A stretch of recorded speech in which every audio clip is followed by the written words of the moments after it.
Hello दोस्तों, चलिए आज चैप्टर 5 का डिस्कस करते हैं।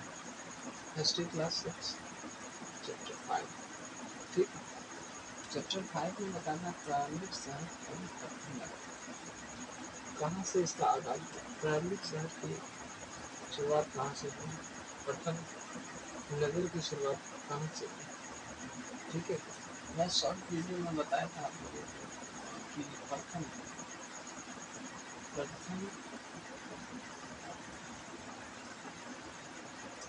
सभ्यता के बारे में।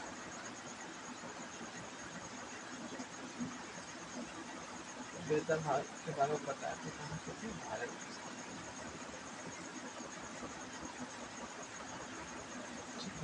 प्रथम सभ्यता कहाँ की थी, भारत की सभ्यता। इसके बाद दूसरी थी इराक की सभ्यता।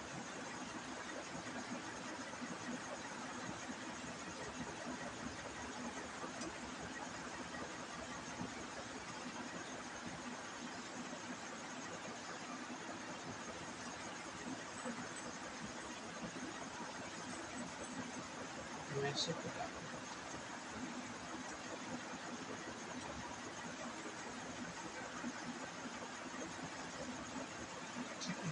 प्रथम सभ्यता थी भारत की, दूसरी इराक की सभ्यता, मेसोपोटामिया। तीसरा था चीन की सभ्यता।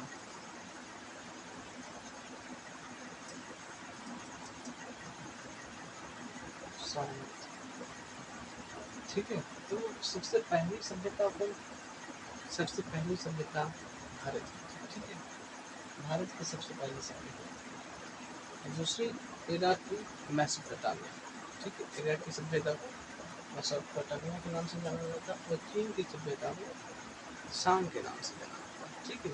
तो ये प्रथम नगर कहाँ से स्टार्ट हुआ। ठीक है, प्रथम नगर जो स्टार्ट हुआ, कहाँ से स्टार्ट हुआ प्रथम नगर, प्रारंभिक शहर प्रथम नगर स्टार्ट हुआ।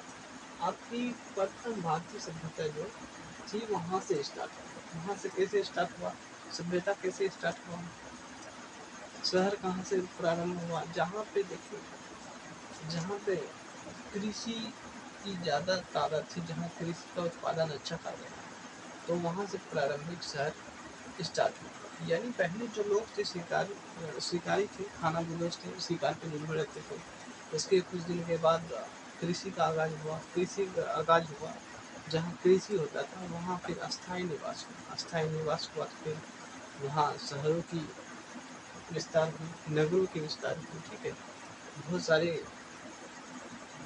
गांव, जगह जगह शहर बसने लगे। ठीक है।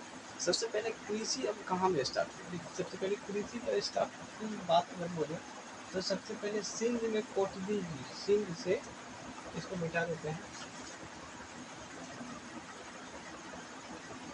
ठीक है।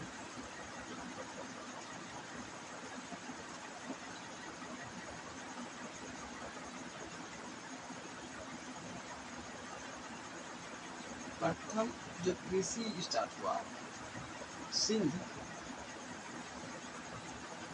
सिंध सिंध में कोटदी, सिंध के कोटदी में सिंध के कोटदी जी और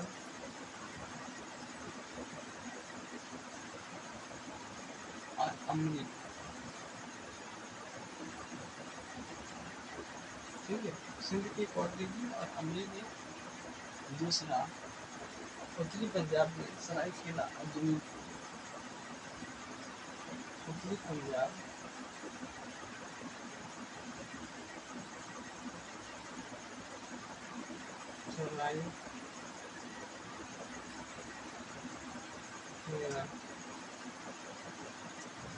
सरायकेला और जलील।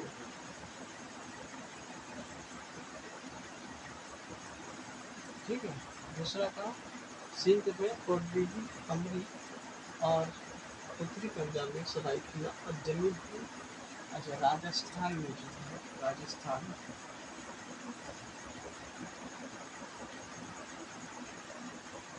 राजस्थान में काजू का उगाया,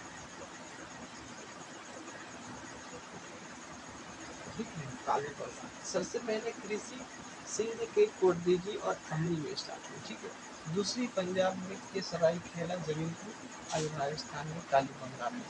यहाँ से कृषि का काज हुआ और यहाँ से ही भारत की कृषि से ही नए प्रारंभिक शहर और पृथ्वी नगर का विस्तार हुआ। जहाँ से कृषि का आगाज हुआ वहीं से नगर का स्टार्ट हुआ। कृषि कृषि बहुत ज़्यादा तादाद में होने लगे सिंध में, कोटदीजी अमरी में, और उत्तरी पंजाब के सरायखेला जलीलपुर में, और राजस्थान में कालीबंगा में। यहाँ से आपको अपनी नदी और प्रारंभिक शहर की शुरुआत हुई, ठीक है। हम जाने थे भारत की सभ्यता,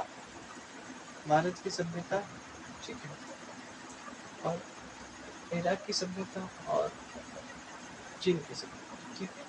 उसके बाद हम जाने अब सिंध में कोटदीजी जो यहाँ जो कृषि का जो आगाज हुआ बेहतर तरीके में जोर शोर से कृषि का स्टार्ट हुआ, तो यहाँ से बोलेंगे कि नगर की शुरुआत हुई, प्रारंभिक शहर स्टार्ट हुआ सिंध में कोटदीजी से। अमरी में खेती की शुरुआत बहुत ज़्यादा तादाद में थी। उत्तरी पंजाब में सरायखेला जलीलपुर में और राजस्थान में कालीबंगा में। यहाँ से कृषि बहुत ही तादाद में स्टार्ट हुई थी, ठीक है। यहाँ से फिर प्रारंभिक शहर और नगर का विस्तार हुआ, ठीक है। और इसके बाद नवपाषाण युग के बाद जो नवपाषाण युग के बाद जो है एक ताम्रपाषाण युग आया। ताम्रपाषाण जल धातु के काल का समय आया, धातु के टाइम में, धातु पीरियड के बारे में कहते हैं, तो इसके टाइम में यानी तो सबसे पहला जो धातु खोजा गया था वो तांबा खोजा गया था, तांबा, ठीक है। सबसे पहला जो मेटल खोजा गया था वो तांबा खोजा गया था। आइए कहाँ से खोजा जाता है, ये नदी के तांबा प्रथम धातु नदी के तलहटी से निकाला जाता है। नदी नदी के तलहटी, नदी के तलहटी से निकाला जाता है,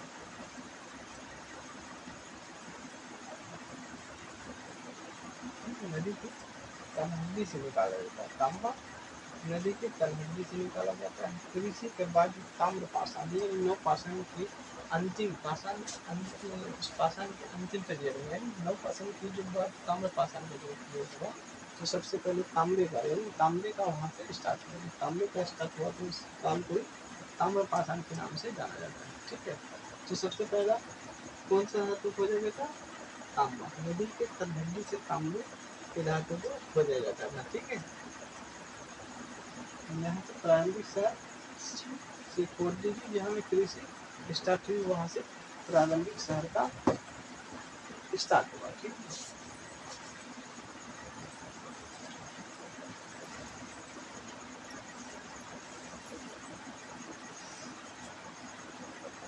तो यहाँ तक आज, अब यहाँ से जो खेती का जो स्टार्ट हुआ, अब यहाँ से नगरीकरण कैसे स्टार्ट, किसी भी नगर को स्थापित करने के लिए वहाँ सारी उपलब्धियाँ, सारी ज़रूरतें, सारी जो भी यानी तादादें हैं वहाँ होनी चाहिए। जैसे अब वहाँ नगर बसा तो वहाँ हर चीज़ की सुविधा होनी चाहिए। आपको लेखन कला होनी चाहिए, कारीगर होनी चाहिए, इंजीनियरिंग होनी चाहिए, यानी सामान को लाने जाने का लिए आपका ट्रांसपोर्ट होनी चाहिए। साथ में जो नगरीकरण है, नगरीकरण यानी ग्रामीण से वहाँ आपको कृषि करके वहाँ अनाज ले जाया जा सके, ठीक है। तो वहाँ हर चीज़ की फैसिलिटी होनी चाहिए। नगर तो इस टाइप से ही नगर का विस्तार होता है। कृषि जहाँ इकट्ठा होकर मनुष्य यानी मानव वहाँ रह सके, सारी सुविधा उपलब्ध हो वहाँ, ठीक है। किसी भी क्षेत्र के सभ्यता को प्रवेश करने के लिए मापदंडों को पूरा करना होता है। जैसे वह क्षेत्र शहर में तब्दील हो गया, लेखन कला विकसित हो गई है, शहरी आबादी में पालन पोषण के लिए ग्रामीण क्षेत्र की जरूरी चीज़ों की पूर्ति हो, लंबी दूरी का व्यापार हो, लंबी दूरी का व्यापार हो और कारीगरी हो, कलाकारी हो तथा विज्ञान आदि का विकास हो गया हो। ठीक है, विकास हो गया। तब हड़प्पा और कारीगरी, सरकारी विज्ञान का भी आगे विकास हो गया। हड़प्पा संस्कृति इन सभी मापदंडों को पूरा करता था। ठीक है, तो सबसे पहले जो नगर बसा था वो हड़प्पा शहर का था। सिंधु सभ्यता में जो सबसे पहले खुदाई की गई तो हड़प्पा की खुदाई की गई थी, जिस कारण सिंधु सभ्यता का नाम हटा के हड़प्पा नगर के नाम से जाना गया। तो हड़प्पा नगर जो पहला स्टार्ट हुआ, हड़प्पा नगर को नगर को स्टार्ट करने के लिए कुछ मापदंडे जो होनी चाहिए, बहुत ही जरूरी है उसको तब्दीली, नगर में तब्दीली होने के लिए। ठीक है, जैसे लेखन कला विकसित होनी चाहिए, शहरी आबादी पालन पोषण यानी सामान को लेने देने का व्यापार होना चाहिए, कारीगरी विज्ञान आदि का विकास होना चाहिए। तब वहाँ जाके नगर और शहर प्रारंभ होता है। ठीक है, जिसमें शहर में कोई चीज़ की कमी ना हो, सारी आपूर्ति होनी चाहिए शहर। तो वहाँ से शहर का स्टार्ट होता है। तो प्रथम नगर हमारा हड़प्पा नगर था। कहाँ से? सिंधु सभ्यता में जो प्रथम नगर खोदा गया वो हड़प्पा नगर था। ठीक है, फिर इसी के बाद में जो 150 से साल पूर्व चाल में हड़प्पा सभ्यता की खोज की गई। लगभग 150 साल पहले पश्चिमी पंजाब में, ठीक है, रेलवे लाइन बिछाई गई थी। रेलवे लाइन उस टाइम जो रेलवे लाइन की जो बनावट थी वो पक्की ईंट के द्वारा बनाया गया, पक्की ईंट के द्वारा बनाया जा रहा था, लेकिन वो असफल रहा। पक्की ईंट से तो सफल होगा नहीं कि रेलवे बहुत ही इसमें बहुत ही स्ट्रॉन्ग चीज़ चाहिए। ठीक है, बहुत ही कठोर चाहिए, जैसे पूरा उसको बना जा सके, कठोर होना चाहिए, टूटे नहीं। ठीक है, तो उस टाइम 100-150 साल पहले जो हड़प्पा की जो ईंट वगैरह मिली थी तो वो ईंट से ही रेलवे लाइन की काम स्टार्ट की थी, लेकिन वो असफल रहा रेलवे लाइन का काम। ठीक है, तो इस इसी कारण हड़प्पा के पूरा स्थल के कई का मकान ध्वस्त हो गए ईंट के कारण। ठीक है, तो हमारे पास